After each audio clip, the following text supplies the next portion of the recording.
नमस्कार भारतवासियों। लॉकडाउन ने कई लोगों को परेशान किया है, पर ये देवी तो मानो इसके मजे उठा रही है। डालगोना कॉफी की तरह नई रेसिपीज बनाकर फोटो डालना, साड़ी चैलेंज जैसे नित नए चैलेंजेस उठाना, खुद महारानी बनकर सबसे काम निकलवाना इनकी दिनचर्या है। खुदा जाने लॉकडाउन खत्म होते होते ये क्या क्या करतब कर दिखाएगी।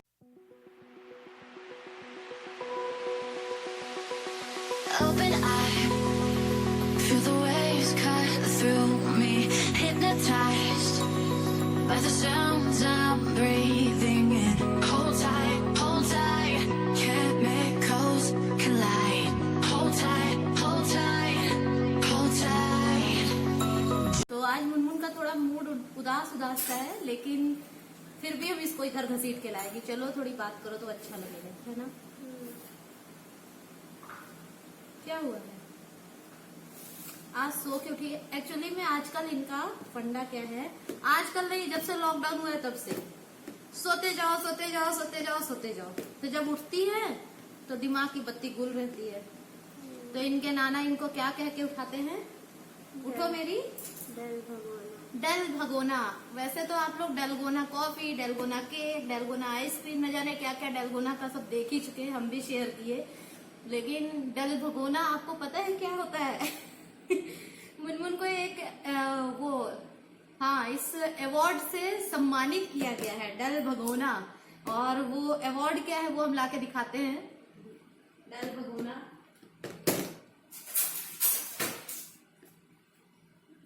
लो दिखाओ क्या मिला है इनको। ये देखिए, ये पापा मतलब मुनमुन के नाना मुनमुन को अवार्ड दिए हैं डल भगोना कॉफी के लिए। तो अब इसको ये छोटा सा लाके विस्कर, हैंड विस्कर दिए हैं कि इससे तुम रोज बनाती रहो अपना डल भगोना यानी डलगोना। तो ये छोटा सा गिफ्ट इसको मिला है। और स्टार्टिंग में वीडियो में आपके साथ एक न्यूज रिपोर्ट शेयर किए हैं, तो उसको ही देखने के बाद पापा इतना ज्यादा खुश हुए, हंसने लगे कि मेरी लाली फेमस हो गई है, बीबीसी लंदन में आने लगी है। तो उसको मिला ये डल भगोना, मतलब डलगोना विस्कर, मतलब नहीं, मतलब डलगोना बनाने के लिए हैंड विस्कर। बड़े गोरे गोरे लग रहे हैं हम लोग ना। हम लोग बहुत ज्यादा गोरे लग रहे हैं, कुछ ज्यादा ही गोरे लग रहे हैं, है ना? कैमरे का कमाल है, लाइट का कमाल है। तो मूड बहुत अच्छा है, मूड एकदम फ्रेश है। और बाहर लगातार एक हफ्ते से बारिश हो रही है, तो सारा काम हो चुका है। नहाना धोना सिर्फ मेरा हुआ है, ये तो सो के उठी है लेट से। तो चलिए इसके लिए कुछ नाश्ता बनाते हैं और फिर आप लोगों के साथ आगे एक बहुत अच्छी सी रेसिपी शेयर करेंगे, वो है फरे की रेसिपी। तो चलिए पहले नाश्ता बना देते हैं। तो यहाँ नाश्ते में बना रहे हैं आलू और लौकी का कतरा। हमारे यहाँ इसको कतरा ही बोला जाता है, जो गोल गोल से काट के और बेसन में कुछ मसाले ऐड करके बनाते हैं। और अभी मौसम इतना अच्छा है ना कि फिर सुबह शाम कुछ नहीं देखा जाता, जब मन कर जाता है तो ये सारी चीज़ें बन ही जाती हैं, क्योंकि बारिश वाला मौसम है और बारिश में ही ये सारी चीज़ें बहुत अच्छी लगती हैं खाने में। तो इसलिए बना रहे हैं। और हम बेसन में ही जो भी मसाले वगैरह रहते हैं वो अपना तैयार कर लेते हैं। तो हम जब भी मतलब इस तरह से कतरा बनाते हैं तो थोड़ा सा भिगोया हुआ चावल, थोड़ा लहसुन, हरी मिर्च, काली मिर्च और नमक, ये सारी चीज़ों को मिक्सर ग्राइंडर में ही अच्छे से पीस लेते हैं और फिर ये पेस्ट डाल देते हैं बेसन में। उसके बाद कतरा बनाते हैं तो बहुत टेस्टी बनता है। और कभी कभी जैसे चावल नहीं डाल रहे हैं तो गेहूं का जो आटा होता है वो भी डाल लेते हैं, उससे भी टेस्टी हो जाता है, या सूजी। तो नाश्ता बन रहा है और मुनमुन का नाम डल भगोना आजकल पापा क्यों बोलते हैं। पापा की और मेरी आदत कई बार आप लोगों को पता है ना कि काफ़ी हद तक सेम है। तो पापा मतलब जब जॉली मूड में रहते हैं तो वो क्या करते हैं, नाम को बिगाड़ देते हैं, और हम जॉली मूड में रहते हैं तो हम गानों को बिगाड़ देते हैं। तो मुनमुन कहती है कि आप और नाना बिल्कुल हर चीज़ में एक जैसे हो। पहले हम इतना नोटिस नहीं करते थे, लेकिन अभी जब सब लोग आए दिन कुछ ना कुछ बोलते हैं ना, तो हमको लगता है सच में यार हम बाप बेटी एक जैसे हैं। तो बहुत अच्छा भी लगता है। और लाइफ में क्या रखा है, कब किसको चले जाना है किसी को नहीं पता। तो जो भी है समय वो अपनों के साथ खुशी खुशी बिता लिया जाए, उससे ज़्यादा सोचने की ज़रूरत भी नहीं है। क्योंकि जो आज का समय आ गया है, जो माहौल हो गया है, उसमें कुछ समझ ही नहीं आ रहा है कि हर एक सेकंड में क्या ऐसा बुरा होने वाला है। क्योंकि अच्छा तो सुनने के लिए कुछ भी मिल ही नहीं रहा है, तो बस इसीलिए उसका नाम डल भगोना पापा बोलते हैं। तो चलिए नाश्ता बना लेते हैं, उसके बाद आपके साथ और रेसिपी शेयर करें।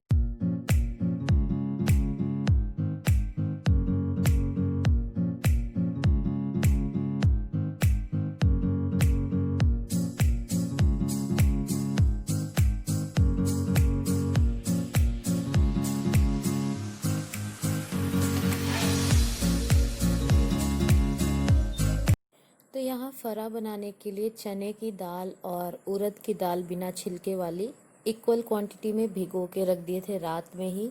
अब इसको हम लोग पीस लेंगे अच्छे से और इसमें डालेंगे कुछ मसाले, बहुत थोड़े से ही मसाले, और मसालों में कुछ नहीं है, सिर्फ ये देखिए अच्छी क्वांटिटी में जीरा है, अदरक है और हरी मिर्च आपके टेस्ट के अकॉर्डिंग। तो इसको पीस लेंगे और अगर आपके घर में सिल है तो उस पर इसको पीसिएगा, क्योंकि थोड़ा इसे दरदरा पीसना होता है जो कि मिक्सर में नहीं हो पाता। तो अब चलिए इसके लिए फरे के लिए हम लोग आटा लगा लेते हैं। तो यहाँ पे चावल का आटा लगा रहे हैं, कई लोग गेहूं के भी आटे में इसको बनाते हैं, लेकिन अगर मेरी माने तो चावल के आटा में बहुत टेस्टी बनता है ये। तो चावल का आटा कैसे लगाना होता है, इसके लिए पानी चाहिए होता है गरम, और थोड़ा ध्यान से इसका आटा लगाइएगा क्योंकि गरम पानी होता है तो हाथ भी जलने का डर रहता है। तो गर्म पानी थोड़ा थोड़ा डालते हुए इस आटे को तैयार करना होता है। और चावल में और भी कुछ नहीं डालते हम लोग, मतलब कुछ और नहीं डालते हैं, सिर्फ चावल का आटा रहता है और ये गर्म पानी। और धीरे धीरे करके इसको इस तरीके से आटा लगा लेते हैं और इसको फिर रख देंगे हम लोग 10 से 15 मिनट के लिए रेस्ट पे, ताकि जो चावल का आटा है वो बहुत अच्छी तरीके से तैयार हो जाए। और ये फरे की रेसिपी ना, जो यूपी साइड से लोग होंगे, यूपी बिहार साइड से, तो उनको तो बहुत अच्छे से पता होगा और सबकी शायद फेवरेट भी होगी, क्योंकि ये फरे की जो रेसिपी है, ये जो फरा है ना, ये बहुत टेस्टी बनता है। और जो कहते हैं ना कि जिसने नहीं खाया वो क्या स्वाद जाने, तो वही वाली बात है कि अगर आप अभी तक नहीं खाए तो एक बार ट्राई करके देखिएगा, बहुत ही टेस्टी बनता है। और जो लोग खाते हैं उनको तो पता ही होगा कि ये कितना टेस्टी होता है। ताज़ा भी खाया जाता है और उसके बाद अगर बच गया तो इसको फ्राई करके भी बहुत मज़े से खाया जाता है, बहुत ही टेस्टी लगता है फ्राई किया हुआ भी। तो बस आज हम लोग ये फरा बना रहे थे, तो हुआ कि चलो आप लोगों के साथ रेसिपी भी शेयर कर देते हैं इसकी। तो ये जो फरे की रेसिपी है ये नानी दादी के टाइम से चली आ रही है और बहुत टेस्टी भी होती है। और पहले के टाइम पे जब हम लोग छुट्टियों में जाते थे गांव, तो नानी के घर, दादी के घर, इस तरह की चीज़ें खाने को मिलती थी और बहुत अच्छा भी लगता था। आज के बच्चों को तो बस, हमारे जो बच्चे हैं उनको फास्ट फूड चाहिए और चाइनीज़ आइटम चाहिए, उसमें वो खुश रहते हैं। इसका स्वाद उनको नहीं उतना पता होता है और खाना नहीं पसंद करते, लेकिन इसका स्वाद जो होता है, जो खाता है उसको मालूम है। तो इसके बहाने नानी दादी की याद भी आ गई। और वैसे भी बहाने की ज़रूरत नहीं है, नानी दादी तो हमेशा सब बच्चों को याद रहती है। लेकिन हाँ, जब इस तरह की कुछ रेसिपीज़ हम बनाते हैं ना, तो उस टाइम पे नानी दादी की बहुत सारी बातें होती है कि ऐसे बनाती थी, वैसे बनाती थी, तो इसी बहाने याद भी कर लेते हैं उनको। खाने के लिए सब्जी भी बना रहे हैं और हरी चटनी पहले ही बना के रख लिए थे, क्योंकि जब सुबह कतरा बना रहे थे ना, तो उस टाइम जो चटनी तैयार किए थे तो थोड़ी ज़्यादा क्वांटिटी में ही चटनी तैयार हो गया था।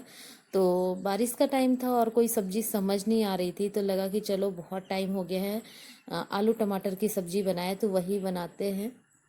तो बहुत सिंपल तरीके से बना रहे हैं, कुछ नहीं, जीरा और हींग से तड़का लगा दिए हैं और प्याज का तड़का दे रहे हैं। आलू टमाटर की सब्जी तो सबको पता है, सब लोग। और देखिए खाने का क्या होता है, खाने में मतलब होता वही सबका तरीका है, कुछ ना कुछ अपना ट्विस्ट डालते हैं सारे लोग और कुछ अलग रेसिपी तैयार हो जाती है। वो तो अपने ऊपर है कि खाने को आप किस तरीके से बना रहे हो, कितना अच्छा बना ले रहे हैं। कुछ अलग किए, कुछ नई रेसिपी हो गई, कुछ अलग किए, कुछ नई रेसिपी हो गई, तो यही होता है। तो यहाँ पे फिर कुछ मसाले पीसे, उसमें प्याज, अदरक और थोड़ा लहसुन वगैरह है, तो उसको पीस के उसका भी पेस्ट डाल दिए हैं और इसको अब थोड़ी देर पकने देंगे। और जो फरे की रेसिपी है ना, उसके लिए दाल सिल पे पीसने के लिए इसलिए कह रहे हैं क्योंकि जब हम लोग मिक्सर में पीसते हैं तो कई बार तो क्या होता है कि जब दाल वाल अच्छे से पीसती नहीं है तो थोड़ा पानी डालना पड़ जाता है। और जब हम पानी डाल देते हैं ना, तो फिर जब ये फरे का जो मतलब मटेरियल है, उसको जब हम लोग स्टफ़ करते हैं तो वो इतना पानी पानी जैसा हो जाएगा ना कि वो बहुत प्रॉब्लम करता है। इसलिए कोशिश यही होती है कि इसको सिल पे ही इस दाल को पीसा जाए। तो इसीलिए आप लोगों को हम बोले कि सिल पे ही पीसे। और देखिए वो मसाला जब तैयार हो गया तो टमाटर का भी प्यूरी तैयार करके रखे थे वो भी डाल दिए। और बारिश लगातार हो रही थी तो एक छोटी सी वीडियो बनाने का मन हो गया था, बारिश में पौधे कैसे लगते हैं। तो वो शूट करने के चक्कर में ना बाल वाल गीले हो गए थे, इसलिए बाल खुले हुए हैं। वरना तो खाना बनाने के टाइम बाल को समेट के ही रखना होता है। ये लगता है ना कि खाने में कहीं बाल ना चला जाए, फिर मन खराब हो जाता है खाने में, मतलब अगर आ गया ऐसा तो इसीलिए बाल खुले हुए हैं। और कभी कभी होता है, कभी कभी ऐसा होता है कि ब्लॉगिंग करने का मन नहीं होता, शूट करने का मन नहीं होता, लगता है यार कुछ मत करो, आराम करो आराम करो। तो वही कभी कभी आजकल मेरे साथ हो जाता है, जिस वजह से ब्लॉग या वीडियो कुछ नहीं आ पाते हैं, वीडियो होते हुए नहीं मतलब अपलोड कर पाते हैं। तो बस ये देखिए आलू टमाटर की सब्जी में आलू भी डाल दिए हैं और सिंपल था, कुछ भी नहीं था। मतलब प्याज अदरक लहसुन का पेस्ट फ्राई किए, उसके बाद टमाटर की प्यूरी थी उसको फ्राई किए और जो सूखे गरम मसाले हैं वो सब डाल दिए। तो सब्जी का कलर काफ़ी अच्छा आ गया है। तो यही मेरा मानना है कि कोई भी रेसिपी होती है उसमें हम अपना कुछ ट्विस्ट डाल देते हैं तो एक नई रेसिपी तैयार हो जाती है। और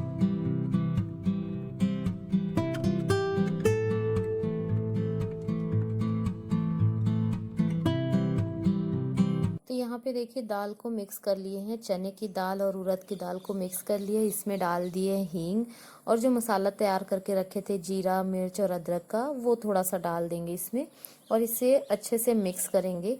और इस टाइम पे कई लोग हल्दी भी डालना पसंद करते हैं तो हल्दी भी डाल सकते हैं। और जीरा अच्छे क्वांटिटी में पिसा हुआ है तो इसलिए खड़ा जीरा अलग से नहीं डालेंगे और इसको अच्छे तरीके से मिक्स करेंगे, बहुत अच्छे तरीके से इसको मिक्स करना है। और नमक इसमें एक साथ नहीं डालेंगे क्योंकि एक साथ नमक डालने पे क्या होता है ना, फिर वो पानी छोड़ना शुरू कर देता है, तो फिर वही बात हो जाती है कि स्टफिंग के टाइम प्रॉब्लम आती है। तो वो मसाला तो तैयार हो गया और देखिए चावल के आटे की इस तरह से पूड़ियाँ या रोटियाँ जो भी कहिए इस तरह से अच्छे से बेल लेंगे। बहुत मोटा नहीं होना चाहिए या बहुत ज़्यादा पतला भी नहीं होना चाहिए। और थोड़ा सा चावल का आटा लगा के उसके मदद से इस तरह से बेलेंगे और किसी भी ग्लास या कटोरी की मदद से इस तरीके से काट लेंगे। काटने से क्या होता है कि सारे फरे जो होते हैं ना सेम साइज के बनते हैं तो देखने में बहुत अच्छा लगता है। और अगर आप नहीं करना चाहते तो आप ऐसे भी बना सकते हैं, लेकिन उसमें क्या होता है कोई छोटा कोई बड़ा हो जाता है। और इस तरीके से कट करके बनाइए तो सब सेम साइज़ के बनते हैं। तो देखिए जो दाल वाला मसाला तैयार किए हम लोग वो एक साइड में रख लिए हैं और इसमें ऐसे थोड़ा थोड़ा नमक डाल के, मतलब जैसे 4-5 फरे या 10 फरे का मसाला इस तरह से तैयार कर लेंगे नमक डाल के। और जब वो स्टफिंग ख़त्म हो जाएगी तो फिर दोबारा से नमक लेके और थोड़ा जो ये दाल है मिक्स करके फिर बनाएंगे। ऐसा करने से क्या होता है कि दाल में मतलब नमक डालने के बाद पानी जैसा नहीं होता है, नहीं तो अगर इस तरह से पानी जैसा हो जाएगा ना तो स्टफिंग फिल करने में प्रॉब्लम होती है, फिर वो जल्दी से लगता है खुल जाएगा या निकलने लगेगा दाल। तो इसलिए सिल पे पीसना भी ज़रूरी होता है और इस तरीके से नमक थोड़ा थोड़ा करके डालना ज़रूरी होता है।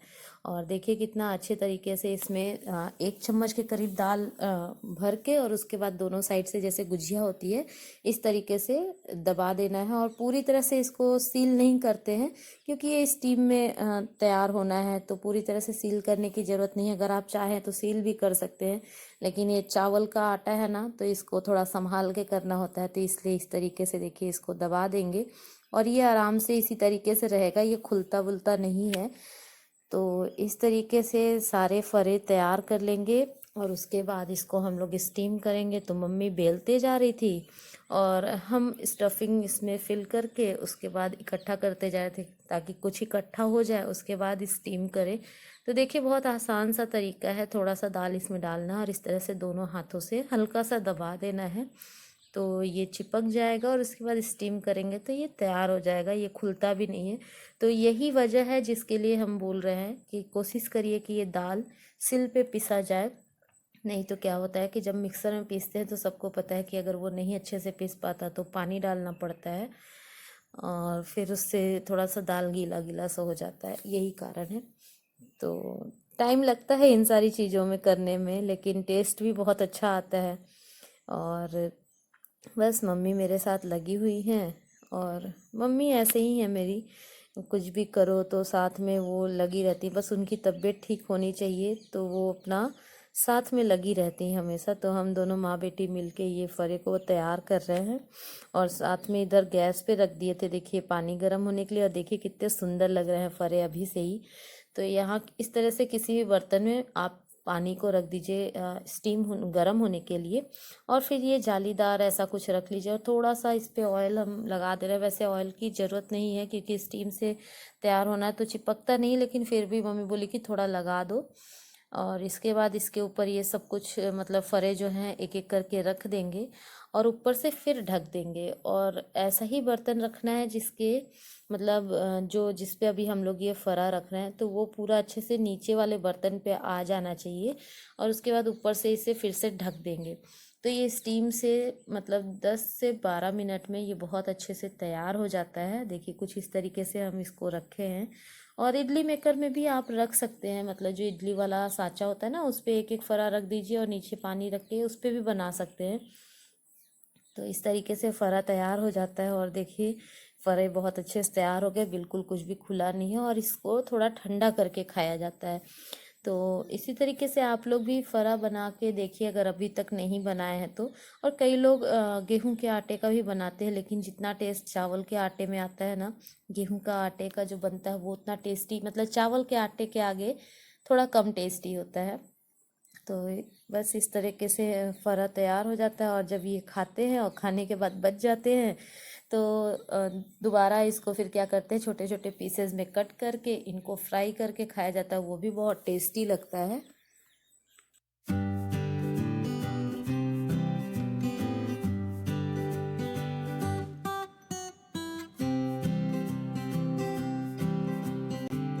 तो ये देखिए फरे के साथ हमारी थाली तैयार हो चुकी है। फरा, आलू टमाटर की सब्जी और हरी चटनी। तो बहुत अच्छा लगता है खाने में, एक बार ट्राई करके देखिएगा अगर अभी तक आपने कभी नहीं खाया है ये फरा तो। और अगर आपको ये फरे की रेसिपी अच्छी लगी हो तो लाइक कमेंट शेयर ज़रूर कर दीजिएगा। हमारे चैनल पे न्यू है तो चैनल को सब्सक्राइब भी कर लीजिएगा बेल आइकन के साथ। और ये देखिए आपको पास से दिखाते हैं कि फरा दिखने में कैसा लगता है। तो ये इस तरीके का होता है, ट्राई ज़रूर करिएगा एक बार इस रेसिपी को।